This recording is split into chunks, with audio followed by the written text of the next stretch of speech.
आप सभी। मुझे आशा है आप सभी अच्छे और प्रसन्न होंगे। चलिए आज हम पढ़ते हैं पाठ 20 अपठित गद्यांश। करते हैं इसकी शुरुआत।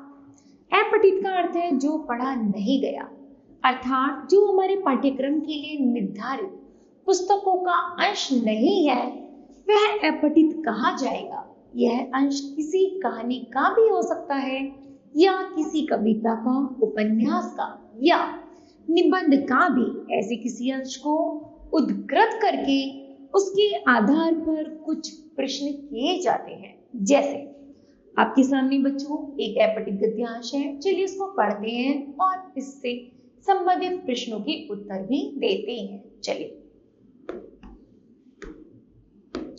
एक भयानक रात्रि थी। मथुरा के सभी निवासी चैन की नींद सो रहे थे।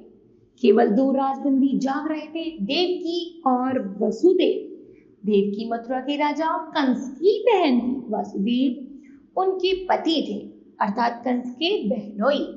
कंस अपने पिता उग्रसेन को कारागार में डालकर राजा बन बैठा था। उसके मन में यह भय समा गया था कि देवकी का 8वां पुत्र उसके प्राणों को ग्राहक होगा, इसलिए उसने अपनी बहन और बहनोई को कारागार में डाल दिया था।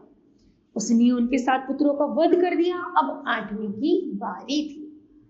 चलिए प्रश्न है, देवकी कौन थी? उत्तर है देवकी मथुरा के राजा कंस की बहन थी। वसुदेव कौन थे? वसुदेव देवकी के पति थे, अर्थात कंस की बहनोई थी।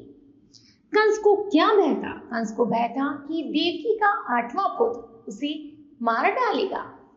कंस ने देवकी को बंदी बनाकर कहाँ रखा था? कंस ने देवकी और उसके पति को बंदी बनाकर कारागार में रखा था। इस तरह बच्चों यह अपठित गद्यांश के प्रश्नों के उत्तर है, जो हमें आगे ऐसे ही पद्यांशों को पढ़ना है और उनके प्रश्नों के उत्तर देने हैं। ठीक है, तो मुझे आशा है कि आप सभी को भी यह पाठ समझ आया होगा। धन्यवाद।